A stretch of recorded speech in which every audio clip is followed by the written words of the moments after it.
Hi everyone. Hi. This is Dramabeans. And Girl Friday. And thanks for everyone for watching our first vlog. We're back with our second one, as promised. Yes, we kept our promise this time. And we wanted to first actually start with a shout out to the folks at Blvd Beauty, which we very ungraciously forgot to do last time. We totally forgot to thank them because they sponsored our giveaway. And they're actually, we partnered up with them, and that's actually why we're able to offer a lot of the K-Beauty stuff in our store. We're in their office right now. Hi, everyone. So we just basically really like working with them, and we hope to be working with them in the future, bringing you lots of cool things. So we should have thanked them last time and we forgot. Yes, badass. We're also, thanks for leaving all the comments, and we're working on our mic issue, so hopefully this time it'll be better. I'm not gonna lie, it was a little bit of a struggle today, even getting our setup working, but we are trying. We totally understand that we had crappy audio last time. We thought it was okay, but it sounded okay in the test. but it didn't work out so well. So we're new at this. I mean, you know, it's a sobering thing to watch your first video and realize you forgot to look at the camera, for instance. Oops. But we're learning, and we thank you for bearing with us and for being really positive in face of all of our flaws. But let's get right into it and start with the drama and news. Okay. We actually don't have a lot in the way of dramas to talk about this week because we talked about them last week. Yeah, I mean, we talked about the shows we were watching. The only new one that started was Mellowholic, which is a weird show. Yeah, I had some interesting Twitter conversations with people about it, about how it was just a little bit off, and I want to say it's actually really a lot off. I think tonally, it's just a little strange. It's really strange because it's trying to be like suspenseful, but also rom-com-y. And I don't like, you know, when he's just really cold and aloof and like, I don't hate anyone. I thought that he was cute at the start because he was like a loser who couldn't understand girls, and he was like, he didn't understand how to keep his girlfriend happy, and he was just like, you know, sad sack, and I actually thought he was okay there. And then he became big man on campus. Yes, and then he had this transformation where he like learned how to, well, okay, he got this magical power first to hear women's thoughts, and then became this like suave big man on campus, and then I was so bored. Like, I didn't like him anymore. I think I would like the drama more if, I don't necessarily want him manipulating women to get action for himself, but it feels a little bit worse that he's doing it for other people. I know. I mean, either way you do it, it's weird and icky. So it's like Hitch meets what is it, that Mel Gibson movie, What Women Want. And I also feel like somebody mentioned this in one of the many threads on our site, and I forget which one, that it's a really uncomfortable climate right now. I mean, it's always been an uncomfortable climate to discuss like taking advantage of women's thoughts and using it against them. But right now, in particular, I think it just feels a little ickier than usual to have somebody just their goal be to get loser guys to get women to date them who would normally not date them. Yeah, I don't like that at all. Yeah, I don't like that. But even aside from the premise, I think the tone is just not quite there. It feels, honestly, it feels like a web drama to me. Yeah. I mean, it was made as a web drama and then got picked up by OCN, right? See, here's the thing, OCN. If you want to do rom-coms, more power to you. Just don't pick the crappy ones nobody else wants. Yeah. If you want to make a name for yourself as the rom-com hour and the crime thriller hour, then I think you should make sure the rom-coms are as good as the crime thrillers. But really, they should just stick to what they're good at and do the crime thrillers. No, I'm okay with them doing rom-coms. Like, if they had done 1% of anything, I feel like, you know, if they had actually tried to get stuff instead of getting things that weren't picked up, things that people didn't want to see on TV. But that's always what they get, so. Yeah. They could try harder. I mean, it's not like JTBC or TVN started with all of great hits. They had to build them from the ground up. The only other show I checked out was Go Back Spouses, because you said it was so cute. So was it? Yeah, it was actually really adorable, and I loved the first episode. I thought it was a great opening because for the first half hour, you get the really sad backstory of like how these two people fell in love and got married, and that wasn't the happy ending, and then they had that horrible marriage and divorce, and then, but like right at the 30-minute mark, they go back to their 20-year-old selves, and all the like fun stuff starts to happen. So it was a really good first episode. So I thought it was good. I think that is what it did well. The bad version would have been to wait until the end of the first episode to go back in time. And then you're depressed and you're like, why should I care about these people, right? And then, I think 30 minutes was just enough. Yes, because then you're going to lose people who won't come back for a second episode. But I loved that Changnara was so, like, you just were so with her, you know, yes. through that whole sad divorce and, like, you know, marriage, so. What do you think about the second lead boy? He's very cute.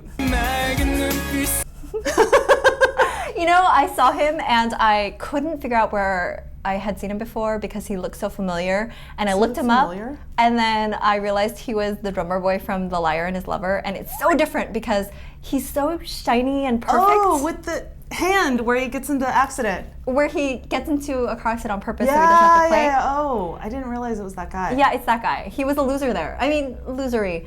And he's super cool here. Oh, I totally didn't know it was that guy. Yes, he's very cute in this show. Good casting. I mean, I'm way ahead of you in episode count, and I'm still on his side over Sonojun, even though I get that's where that's going. Like, once you have a child together, you can't, not get them back together. But I really like the family stuff in that drama. You were right about that. Because, like, she goes back in time and her mom is alive and she's just, like, staring at her mom like, Mom, I love you. And her mom's, like, totally freaked out. Like, why is my daughter suddenly acting this way? Like, my teenage daughter is way too loving. This is creepy. Yeah, it's really cute. Yeah. But aside from that, I think there wasn't a whole lot of news. I think the main news was maybe star comebacks. Aside from like drama castings and things like that, what do you think about Yoonune coming back? I think it's risky. I don't know that anyone in Korea wants to see her back. Yeah, they don't. I read all of the comments, like not all of the thousands of comments left, but Yoonune is coming back to a TVN talk variety show. She already filmed it, and I think it's airing this week, maybe Wednesday, Thursday. Oh, I wonder how the ratings are going to be. And all of the comments are like, we don't want to see you anymore. And I mean, I think it's a really interesting case with her because she did something wrong, which was plagiarize fashion designs. But really, isn't it more of the case where the cover-up is worse? Yes, it's how she handled it. Because, okay, she plagiarized designs while doing like a kind of Project Runway show, right? In China. In China. So she copied other people's designs and played them off as her own. But then instead of just saying, oh, I'm sorry, I was wrong, she went through this whole long period of just like denial and quiet, like no commenting. And then when the original designer called her out on it, she actually said, don't use my name to make your name famous. And you went, whoa. Oh, so bad. I think that was the really big misstep. And then she was silent for months. And I think it was honestly, she was probably contractually bound to continue doing that Chinese show. But then it looked terrible that she just continued to do the show. And kept winning with not her design and was silent on the Korea front. The worst was the handbag apology. Yes, because when she finally spoke up to apologize, it was the most awkward thing ever where she had a PPL handbag and bowed with the handbag in her hand. I mean, like, if we find a picture. It was like, I'm sorry. That was her entire apology. Yes, all of the pictures are really uncomfortable, but in a really comical and entertaining way. So now people don't like her and don't want to see her. Well, she lost all of her goodwill that way. Yeah, so. It's really interesting because people loved her. I mean, remember Coffee Prince? That was the height of her. I mean, they loved her so much in Coffee Prince that for years afterward, when she did bad projects, people still loved her. I still watched all of her projects because I loved her so much in Coffee Prince. Yeah, but I don't know about now. No. I think her attitude has really turned people off. Well, in my mind now, I can only picture her with the handbag. Yes. So we also have Rain coming back. That's true, in a new drama, possibly. And a new album, and a new... I think he's doing everything. He's doing doing like that idol variety show, The Unit, but I think that's getting a lot of flack, so I don't know if that's like a good comeback, but we'll see. The thing about Rain is that my Rain love days are in the past, but I have such nostalgia for it because everyone had a Rain phase, and honestly, I actually think my Rain crush was what got me back into Hallyu way back in the early 2000s because I went through a period where I just didn't really like dramas or K-pop or anything before it really took off and became popular, and Rain was at the forefront of Hallyu. I think he was that for a lot of people. I missed that period, so I actually was never a Rain fan, but I think a lot of people came back to dramas because of that. And I mean, I actually came back to K-pop through Rain before I got back into K-dramas with anything like 2004, well, Full House and My Girl and Kim Sam-soon and things like that. So I have a lot of fondness for him, even though I think, he doesn't always make the best drama choices. No, but hopefully this time he will. Yes. Now he has a family to support. Well, she could be the breadwinner. That's true. She might be better at it. I'm sure she could just sell makeup for the rest of her life and support the entire family. But anyway, I think we can move on to questions, like taking the reader questions that we got after the first vlog we did. Yeah. And let's see what you guys asked. Okay. So first off, we're sorry for the audio. Yes, we're working on it. Hopefully it's better. I think by far and away, that was the most commented comment. It was also the most difficult for us to figure out. So, also, the second most asked question was if our podcasts are dead, and no. I think we like all of the different formats that we do, and we probably will do more videos, frankly, than we do podcasts because those take a lot of time to do. But we'll do podcasts occasionally, and you could also just turn on the video and then not look at us because I would prefer that. I vouch for that. Yeah. All right. K-Drama Laws 1 asked, okay, I know who that is. Hi, Mary. Mary. Do you have a mailbox or address for sending fan mail? It'll be fun watching you ladies open our letters. I promise not to ship a whole box of Songjaerim art. Actually, now I'm waiting for Songjaerim art. I would actually appreciate that, so you can send that along. We'll leave our address in the comments below. The comments, so you can send us stuff if you want us to open it on camera and comment. That'll be Please fun. send nice things. Okay, so let's see. Sparkle Bryant 37 asked, can you add a segment where you recommend dramas from yesteryear or dramas you don't recommend?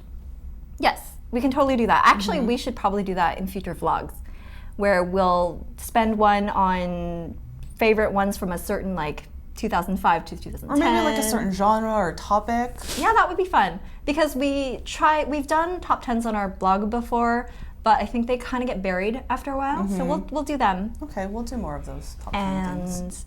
And here's a question from Caddy Eve. Do you have favorite K-drama soundtracks that you keep on listening on your phone out of sentimental and personal reasons? Definitely. I mean, I don't listen to a lot of OSTs beyond when the show airs because by the time the show is done, I'm kind of sick of it by then. That happens a lot, actually. But there are some that I keep listening to afterwards, like Answer Me 1988 had a really great soundtrack. That one in particular, they remade some amazing songs. So I think they were older, they were older. Classic. They were so good. So those remakes I still listen to. And then, you know what? It surprised me. I liked The Best Hit. Oh, the drama was kind of whatever, but then the soundtrack was kind of lyrical hip hop. There was a Yoon Mi-rae song, and then Kim Min-jae did that kind of lyrical rap. Oh yeah, that was really good. Yeah, I really like that soundtrack. For whatever reason, I just end up listening to that a lot. I think that for me, it's a lot of nostalgia. So I don't necessarily listen to it in a regular rotation, but sometimes I'm feeling like I just want to visit an old feeling from the past, and I tend to listen to the songs really intensely for a period of couple months. So when I hear that song again, I'm like, oh my god, that takes me back to 3 years ago. So any soundtrack with a really distinctive kind of feeling. To you, they're all distinctive because she has crazy memories. So you could play 10 seconds of a song, and she'll be like, oh, that's from that scene from that drama, and I'll be like, I don't know. But that's why that works really well in transporting me back to a very specific moment in time. So almost any drama, I definitely can. It really brings me back to how I felt while I was watching the drama, not necessarily because of the drama evoking emotions, but what state of mind I was in at that time in my life. So it's a really nifty kind of thing to go back to. Sometimes it's really nostalgic to go back to something 10, 12 years old. If you listen to the Kim Sam-soon soundtrack, it's a great soundtrack. It makes you feel really young and also really old. Here's a really good question by Jig. Question for the future. Which K-drama do you think has the strongest first episode? I want to get some of my friends hooked, but many of the dramas I love don't necessarily have a really strong first episode to get them craving for more. You know, that's hard because a lot of dramas, you have to watch about 2 hours to really get the full opening story. I could tell you a lot that were terrible, but we watched anyway, and the dramas were much better than the first episode. Right, like maybe 4 or 6 episodes in. I think first one episode kind of hooks are really hard. Oh, W2 Worlds definitely has like one of the strongest opening. For sure. Because, you know, it's like a supernatural world and a comic book in reality, so I think that has a really strong first episode. I think it's one thing to be a pretty good first episode and another thing to be like, ooh, I'm gonna watch the next one. I think those really good sci-fi CG kind of, you know, supernatural worlds work really well. So like Goblin had a really strong first episode because they just blew their budget on that opening. Well, Chosen X-Files was a very small show and it was probably not very high budget, but I remember it having a really strong sense of world and place because it's like hard science fiction back in like the 1600s. So I thought that was really, I remember watching that and going, ooh, I feel excited, like the first episode. Even like Arang and the Magistrate, that had a strong like world building, you know, like pretty colorful first episode, so. I think it's the rom-coms that are hard to have really, really hooky first episodes because a lot of them are kind of like, that's a meet cute, that's a normal standard meet cute. She's Candy, she has 6 jobs. Yeah. He's rich. I do think that My Name is Kim Sam-soon was pretty strong because we got rooting for her right away. And then I also think My Girl was pretty strong. I don't remember the first episode of My Girl. I just think that it was really strong because it had a really strong comedic bent right away. And she's kind of, you know, she's a liar. So you just kind of follow her exploits as she lies her way through a lot of foibles. There are lots of, you know, well-directed dramas that leave a strong impression, like Bisang, for instance, just sets the tone like right away. A depressing one, but like one that's relatable and really strong and world building. Yeah, when you just feel like you're immediately in a different place. Yes. Yeah. I think we can do this question by Caitlin Lim, which is, what do you think of City Hunter's ending? Did he die? I've watched the interview with PD Chinyeok, but the open-endedness of the show wasn't addressed. You know, I'm just gonna say he didn't die. No, I mean, he didn't die. I never thought he died, but I did feel like there was room for interpretation there. I didn't like how it ended because it felt rushed and like vague. I would have preferred for the open-endedness to not have been there. Yes, but I never thought he died. Well, actually, Girlfriend and I have actually already written the second season in our heads. I say this not as a joke. I remember after City Hunter ended, we actually had really strong ideas for where we wanted the second season to go. So and he was very much alive. Yes, he's alive and well. The end. I think we're... Is that it for questions? Yeah, that's it for questions. So please ask more questions. In fact, that'll be our prompt for our next giveaway.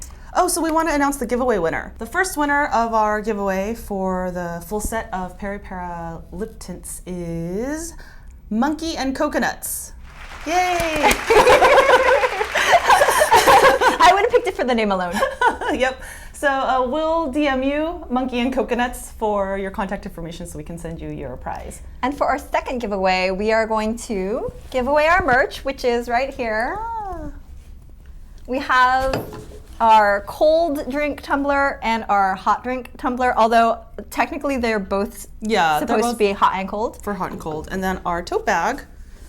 So we'll give away all 3 of these to one winner. Subscribe to our YouTube channel and leave a comment in the comments below, and we'll let you know who wins. And leave us more questions so we can answer them in the next vlog. Yes. Is that it? Yeah, I think so. Thanks for watching, everyone. Thanks. Bye.